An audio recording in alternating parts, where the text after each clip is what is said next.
Assalamualaikum warahmatullahi wabarakatuh. Nah, di video kali ini kita bakal melanjutkan pembahasan kita mengenai keistimewaan Al-Quran. Nah, untuk pertemuan yang ini kita bakal bahas mengenai kelebihan Al-Quran dibandingkan dengan kitab lainnya. Nah, langsung aja di sini kita bakal bagi menjadi beberapa poin.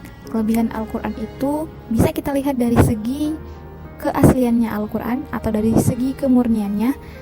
Yang kedua dari segi bahasanya, susunan redaksinya. Nah, yang ketiga kita bisa lihat dari isi pokok Al-Quran yang mengandung apa saja. Nah, yang keempat kita bisa melihat dari segi misi yang diembannya kitab Al-Quran ini yang telah dibawakan oleh Rasulullah SAW. Nah, yang pertama dari segi keaslian Al-Quran.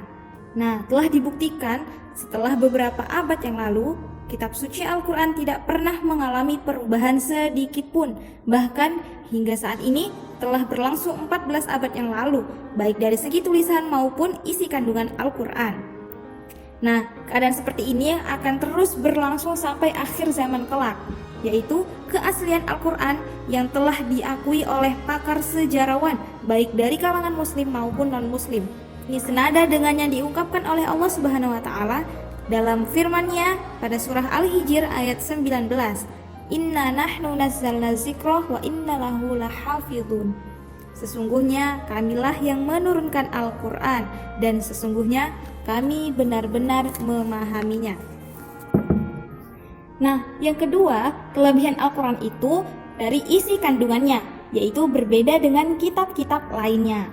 Nah, coba kita lihat. Yang pertama, isi kandungan Al-Quran itu berkaitan dengan ibadah, di mana Al-Quran banyak menjelaskan yang berkaitan tentang ibadah-ibadah bagi umat muslim.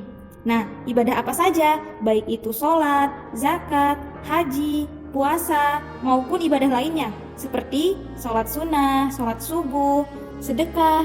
Jadi sebagai orang Islam harus menjalankan ibadah yang wajib ini, yaitu apa tadi? Sholat wajib, zakat yang wajib ialah zakat fitrah, dan puasa yang wajib ialah puasa Ramadan, dan haji bagi yang mampu. Nah, selanjutnya yang kedua dalam bidang akidah, isi kandungan pokok dalam Al-Quran mengandung akidah, yaitu yang menegaskan bahwa satu-satunya yang paling berhak disembah oleh manusia yaitu rajanya manusia. Siapa rajanya manusia? Allah Subhanahu wa Ta'ala. Nah, selanjutnya kelebihan Al-Quran dengan kitab lainnya itu ialah berisi mengenai bidang muamalah ataupun bidang sosial, yaitu Al-Quran banyak menggambarkan, mendeskripsikan, serta menjelaskan bagaimana kehidupan masyarakat secara sosial, secara muamalah. Selain itu, Al-Quran juga banyak menjelaskan mengenai bagaimana caranya manusia saling tolong-menolong, bergotong royong, saling membantu dalam hal kebaikan dan juga ketakwaan, bukan dalam keburukan maupun permusuhan.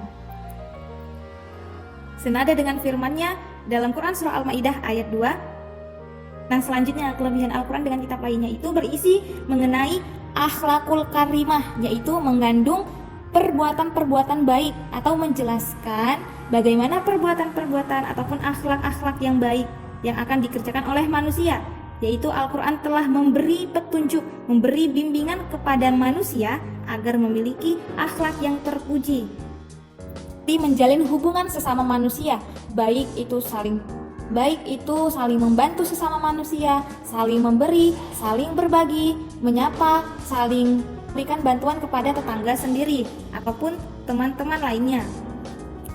Tidak hanya berhubungan dengan sesama manusia, tetapi sesama makhluk hidup juga, termasuk kepada tumbuhan dan hewan.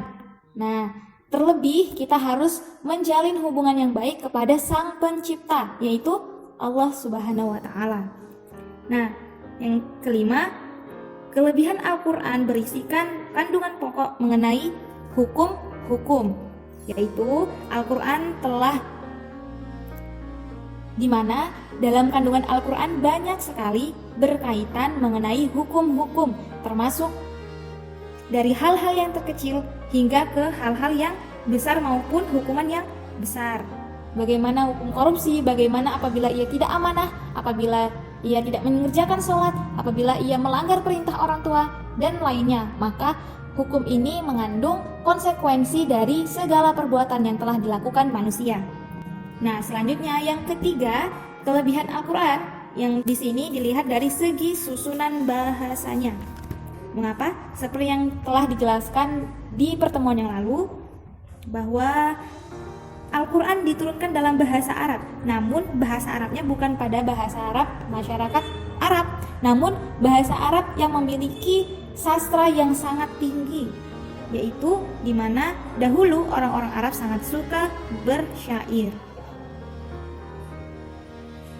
Keindahan dan gaya bahasa Al-Quran yang tidak dapat dirasakan oleh orang lain selain orang yang paham sastra Arab.